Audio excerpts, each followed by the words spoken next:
Мы приехали на производство, которое делает чай Дунфан Мэйжэнь или Восточная красавица. Бывали здесь уже ранее. Находится завод неподалеку от местечка Синджу. Это оригинальный район произрастания Дунфан Мэйжэня, в частности в уездах Хэмэй, Бэйпу и других здесь поблизости. Везде делают очень много именно этого сорта чая. Ну, одного из самых знаменитых чаев на Тайване, на самом деле еще и по своему вкусу, и по всем свойствам весьма самобытному.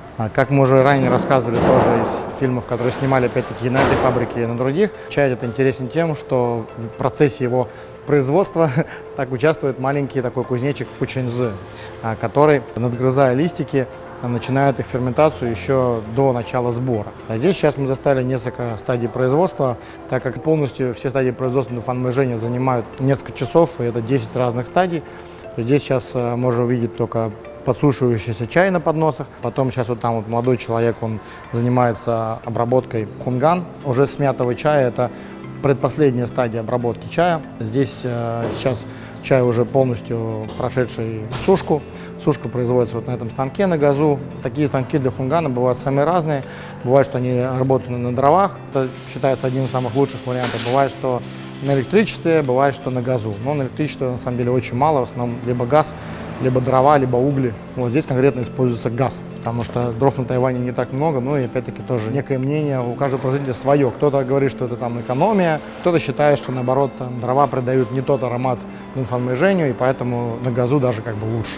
Ну, я в данном случае не беру судить, для меня обычно всегда важно, что получилось в результате, какой именно чай получился. Вот здесь вот можно посмотреть, на подносе тоже вот одна партия Дунфан Мэйжэня, достаточно небольшая, то есть может быть все тут несколько килограмм. Внешний вид уже у него практически полностью как у готового чая. Чай еще такой теплый, но на самом деле эта стадия еще не финальная. После этого будет происходить финальная стадия хунбэй, то есть запекание в вот таких вот корзинах. Это первый вариант запекания. И второй вариант – вот такие шкафы. В зависимости от сырья и уже от того, какой именно чай, какой именно Дунфан Мэйжэнь обрабатывают, бывают очень разные способы именно в финальной стадии хунбэй, потому что это такой всегда производственный секрет. Бывает, что комбинируют и хунбэй в корзинах, а бывает, что используют только шкафы, то есть это очень по-разному. И традиционный способ, конечно, это хунбэй на углях, такой же по аналогии, как хунбэй, но здесь используются станки, электричество, вот, то есть сушильные шкафы. Привет, дорогие друзья! Мы продолжаем путешествие по региону Синджу. И когда мы здесь были в прошлом году осенью, я попросил одних производителей чая местных помочь мне с поиском лао-ча, моего любимого чая. Это выдержанный старый тайваньский чай. И он нашел целых аж 3 сорта, которые мы сейчас продегустируем. Продегустируем мы не только их, но и еще будет несколько чаев. Такие вот 3 пакета каждого чая вот по такому количеству буквально. То есть это полный эксклюзив. Первый чай это очень похож на что-то из старого Дунфан Мэйжэня. Второй чай вообще что-то необычное. Сам вижу его впервые, но действительно настоящий лао-ча очень похож на вообще какой-нибудь, как вэйшанец что ли даже. Вот это таки, может быть вэйшань баунжун, кстати, очень похож. И самый последний чай у нас это такой более увесистый пакетик. Здесь уже более современные скрутки. Да, тоже настоящий лао-ча, такой фруктовый прям у него аромат. Это уже классический улун. Все 3 это настоящий лао-ча, именно в том плане, что это не прогретый на прохунбэйный лишний раз молодой чаек, а это именно лао-ча, который можно назвать в полной мере старым чаем. Для меня это всегда такая процедура в высшей степени гурманская, потому что лао-чай это мой любимый вообще тип чаев. Каждый из них удивляет, каждый из них дарит какие-то новые эмоции, новые вкусы, ароматы и так далее. Подождем буквально, может быть, минуточку. Хоть я и завариваю здесь в стаканчиках для настаивания, которые используют на конкурсах обычно или при дегустации, обычно 3 грамма 6 минут. Сейчас здесь с них позавариваю проливом, потому что как-то мне не хочется лао-ча так держать долго. Невероятно просто чай, какие-то пряности. Это что-то есть в нем от старых шенов даже. А это такой не до конца лао-улун. Тоже очень интересный. Коллекционер лаоча называют такой банчемпин, то есть полуфабрикат лаоча, то есть тень лаоча, такой типа светлый еще. Вот это вот похоже на то есть ему, наверное, лет, может, 8 примерно, по ощущениям. Первый пролив обычно не пьют, но мне почему-то такие еще и не хочется выливать первый пролив. Да, вот на такой чай уже наш один любитель лаоча местный тайваньский шиф, он делает так, очищает. Он такие любит очень смешные жесты показывать. Но сейчас сам врач лаоча использует в качестве лекарства. Прежде всего, всяких пищеварительных проблем. Ну, прям классика лаоча этих тайваньских. Скорее всего, это Вэйшань Баожун состаренный. Аромат очень классный. Так, следующий. Последний у нас он самый плотный по настою, при том, что это всего лишь навсего первый пролив. Вот у него просто самый божественный аромат, пожалуй. Такой фруктовый, древесный, одновременно с такими терпковатыми нотами, таких каких-то очень цветов, может быть, не полевых, как каких-то таких вот типа орхидеи, что-то такого прям очень.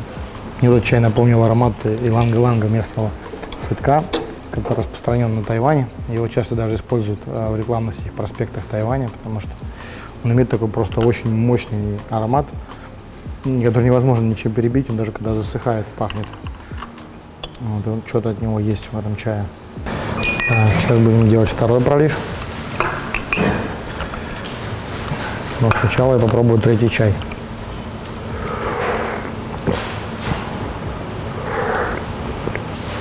Да, вот это космос. Вот это очень классный продукт.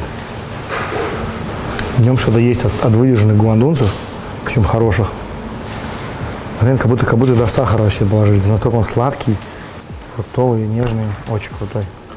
Да, я думаю, что этот чай точно должен попасть к нам в количестве целого килограмма, наверное, может чуть-чуть больше.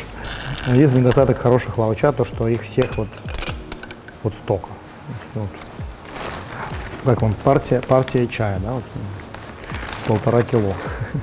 Ну что, второй пролив. Угу. Этого чая номер 1, который скрученный улун, стал похож на аромат, на какой-то, значит, такое медовое, да, мед, чистый аромат меда. Да, и вкус стал понасыщеннее. Тоже интересный очень чай.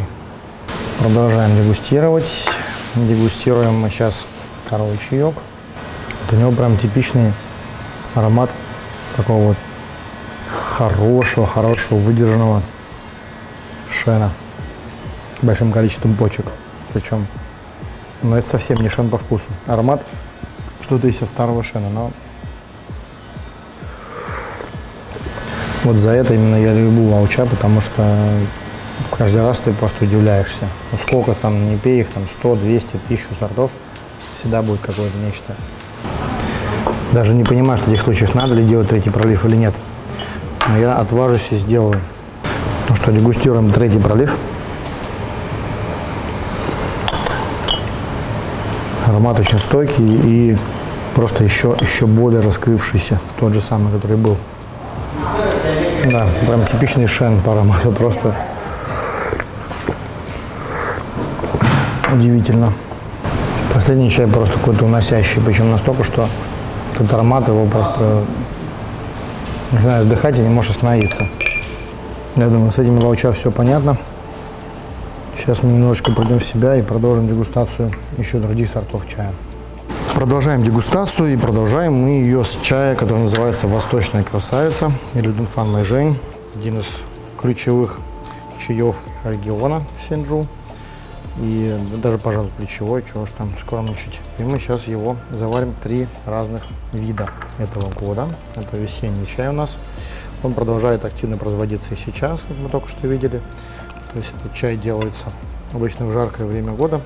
Что очень здорово, то что весь Дунфан Мэйжэнь абсолютно точно органический. Потому что если ты начнешь его поливать любыми видами пестицидов, инсектицидов, то никаких кузнечиков на листьях не будет, они оттуда все убегут.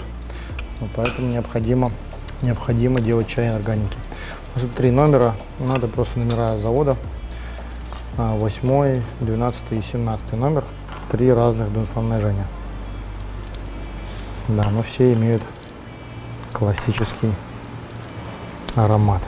Третий, я так понял, видимо, самый высокогрейдовый. Но нет, это не точно. Сейчас будем дегустировать. Первый такой достаточно грубый. Второй уже гораздо интересней. А третий нечто среднее между первыми двумя. По аромату мне пока больше всего средний понравился. Первый по вкусу показался достаточно невнятный. Второй уже гораздо интересней. Такой тоже классический.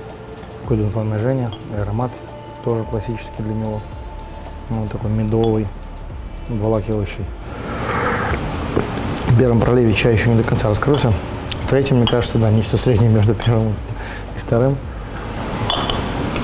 Да, вот у третьего чая сейчас, пожалуй, аромат раскрылся.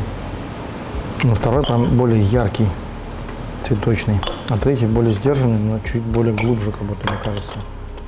Первый такой простенький.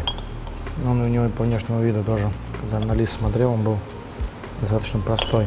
Ну, первый кажется простоват. С другой стороны, уже зависит от цены, если он доступный, то, может быть, и тоже возьмем, но, скорее всего, на нем не остановится наш выбор. Второй прям яркий-яркий такой. Аромат у второго явно выигрывает между всеми, мне кажется.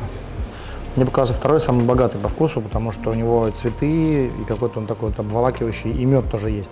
Третий только медовый, а первый достаточно пустоватый такой. Так, ну я думаю, что мы сейчас все-таки сделаем для верности третий пролив. Но, в общем-то, выбор уже ясен и так. Потому что все стало понятно достаточно быстро.